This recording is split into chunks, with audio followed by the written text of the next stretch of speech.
Voraho.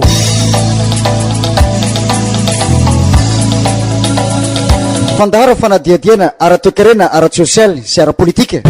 Vokariny sampana fampahalalam-baovao eto amin'ny radio Antsivabe. Tompona ndraikitra sy mpanapikosa Robert Namiarson.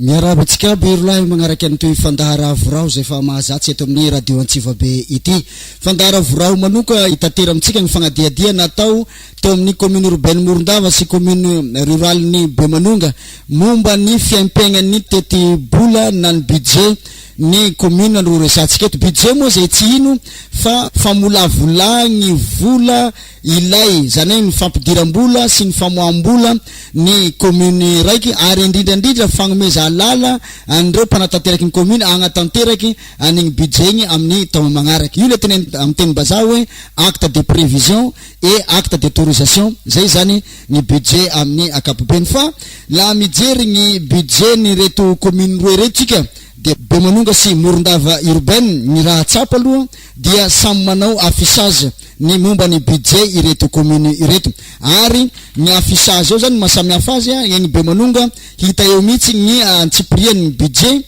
fa ny ety Morondava ville dia fa ilay récapitulation na ilay famitinana farany no miaffiché eo na zay ahita raha maro afa iresavao ny momba ny izay affichage zay. Ny raha hitambaran-draha reo koa dia amin'ny teny frantsay ny affiche mipetraka eo na ho an'ny commune urbaine Morondava na ho an'ny commune rurale ny Bemanonga. Fa najanajany ny fandahara vorao moa fandahara fifampizara, fifagnabiaza ary fibiaza ka dia tsara ngamba la ampoly amitsika manao homo ny dingana arahy amin'ny famolavola an'izay budget izay. Ny STCN commune rurale ny Bemanonga tale nilay no andesika agnazava amintina an'izay resaky izay. Miainga zany zahay voalohany indrindra le compte administratif 2014 de miainga amin'igny zany ny fanaovanay vinavina amin'ny budget magnaraka eo. Raha fa nivita zay ny fandrafetana an'izay de avy eo mandalo amin'ny ben'ny tanàna. De ben'ny tanàna moa zany mijery de hoe mety na ty tsy mety ato ty de mandreny ndraiky zany izy. De amin'ny fotoana zay koa zany de eo koa zany miteny mangataka ny PTA ny ben'ny tanàna mba andrafetana koa ny budget eo amin'ny investissement zany na fampandrosoana. De mirectifie ny tsarainy zany comptable amin'izay fotoana zay sy mandrafitra ny le PTA ny eo koa maminavinana azy. De avy eo miverina ndraiky raha fa hita zany izy tena mety de atsangana koa ny voamerany vola ao amin'ny conseil communal ny Bemanonga. De ampandalovina agny koa zany de fa tsarainy sahady koa zany zay tsy mety eo mametraka critique rozy na critique magnampy na manesitra ka raha fa vitandrozy fandrenena tsara koa zany izy de amin'ny bureau moa izay de mandrafitra azy madio amizay ny STC. De raha fa vita amizao moa zany ny fandrafetana an'izay de tonga amizay zany le fanaovana délibération budget primitif 10 ambin'ny 10 andro moa faharetan'izay de eo zany de mandalo fankatoavana amizay zany izy avy eo fankatoavany conseiller de vita zay ny délibération. Tsy maintsy affiché fa moa izy io manomboky 1er janvier zany tsy maintsy aboaky ny ben'ny tanàna koa zay ny arrêté hampiharina ny resaka budget igny de mandalo koa izy io contrôle de légalité amin'ny préfecture. Zay zany araky ny fagnamarentsika tamin'ny voalohany teo zany dia amin'ny alalan'ny affiche no ametrahan'ny commune an'izay fampahalalahana ny vahoaky ny budget izay. Fa mifagnotania mety mipetraka koa firisan-jaton'ny olo moa ro avy amin'ny bureau ny commune io mandritra ny tao raiky igny, ary firisan-jaton'ireo olo avy amin'ny bureau ny commune io regny ro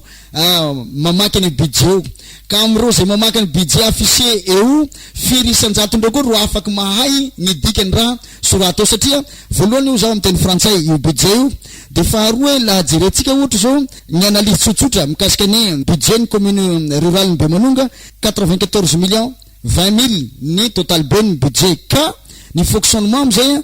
82 millions 320 millions d'ariary zany hoe 87,55%. Fito amby valopolo sy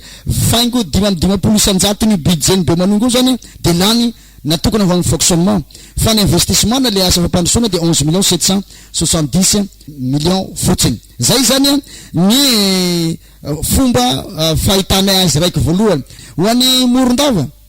1,202,205,000 ny prévision na ny budget ho an'ny 2017. Zay miafisy eo ny famotinana azy. Laha mamaky tsotsotra zany ireo fidiram-bola telo bevata agnakinan'ny Morondava ny budget na 2017 dia hoe eo amin'ny recette 600 millions zany hoe 49,9% ny budget io, ny recette ny budget io zany de subvention d'équipement no azahoany azy.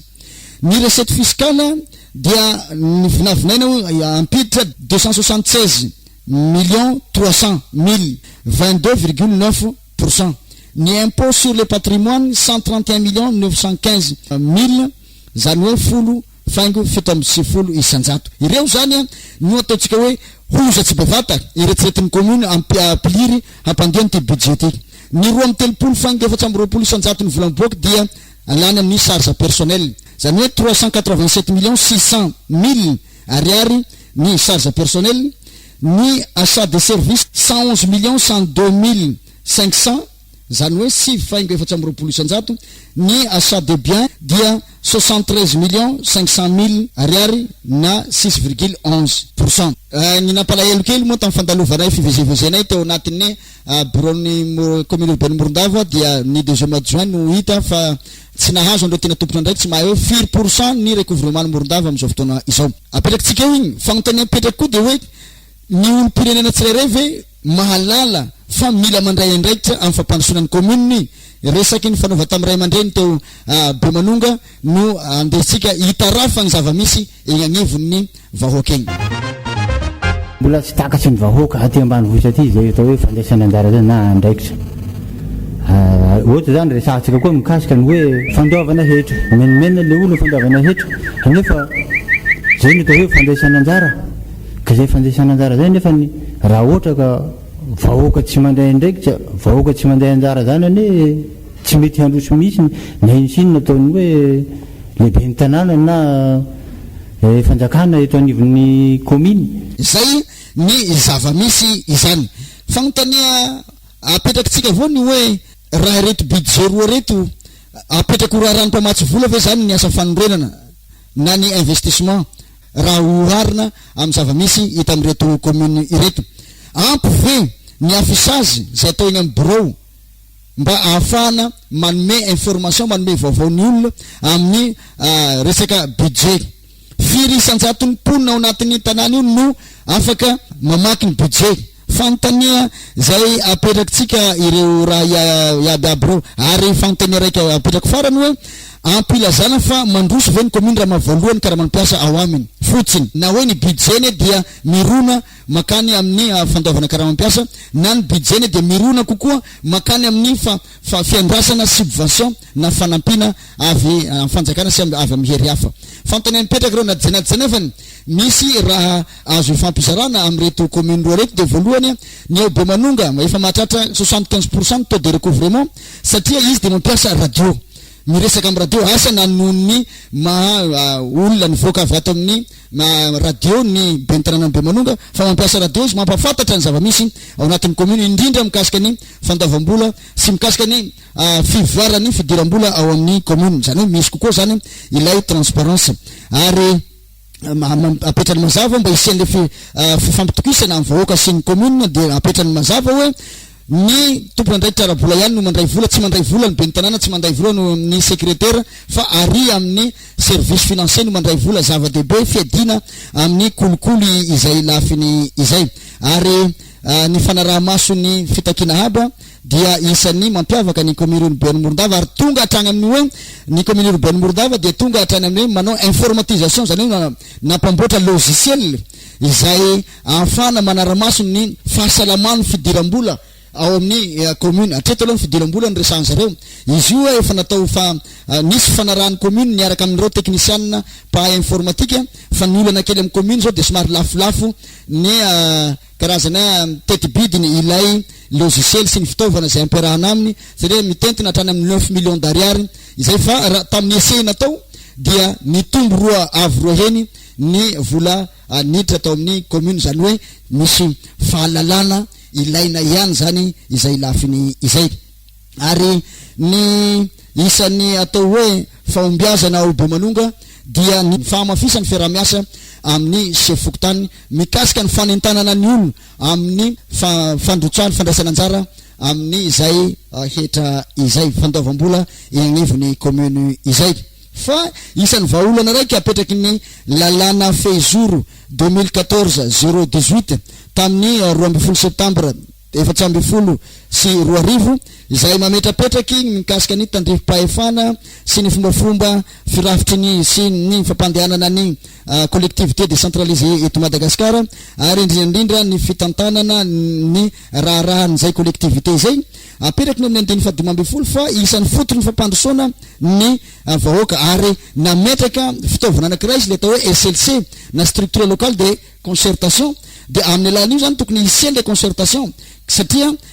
ny zavatra hita tsampy amin'ny reto commune reto zany dia ilay fifampikasoana ilay fakana ny hevitr'olona satria raha nyvolagniny STC ilay teo dia afisazy no ahalalan'ny olo an'ilay budget zay nametrahantsika fagnontania maromaro teo fa ny fanirina nefany raha ny esprit nilay lalàna zay misy zany dia tokony iandray anjara manomboka agny amin'ny famolavolana ilay budget ny vahoaka makatody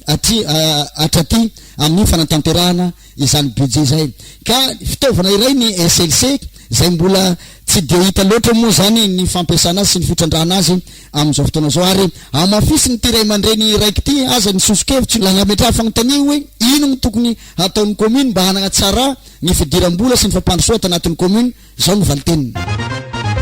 tokony hisy fivoria mba indray mandeha isam-bola zany miaraka amin'ny vahoaka io tsongatsongaina le vahoaka io mba andefasa fanasana zany eo mba mifandinidiniky manapatapaka vinahitra eo miaraka amin'ireo mpitondra eto amin'ny commune eto mba mifandinidiniky le hoe ino raha mety tokony mety atao ino sosokevitra ino tsy mety amitsikato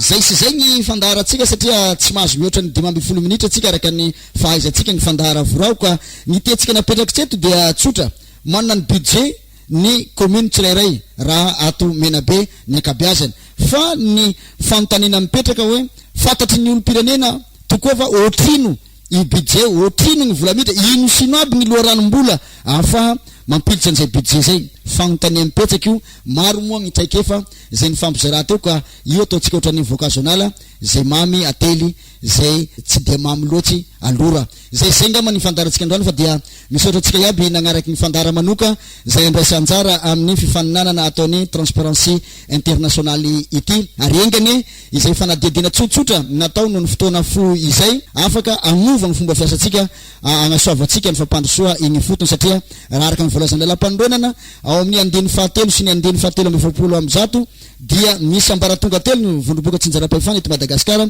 fa ny fototriny io dia ny commune ny lana fototra ny lalam-pandroenana mbola mametraka ny toerany fokotany sy ny fokon'olona ao amin'ny fampandrosoana ny commune ao amin'ny andiny faharoa amby dimapolo amby zato izay raha tsy resaky ny amin'ireo tsika fa ny titre 5 na ny toko fahadimy zany hoe manomboka amin'ny andiny fahafito amby telopolo amby zato ka hatramin'ny valo amby telopolo sy roa anjato ny lalàna 2014-020 tamin'ny 27 septembre 2014 dia mbola mametrapetraka amin'ny antsiprieny ny momba n'izay resaka budget izay ka dia misaotra anareo nagnaraka ny fandaratsika hatramin'ny farany mahaiza mitrandraky mahaiza mangalaky zay mahasoa satria Madagasikara mandroso amin'ny alalan'ny fandrambesan-tagna ataon'ny mponina no irina tomba ndraiky ny fandara lognonareo Robert Namearison voraho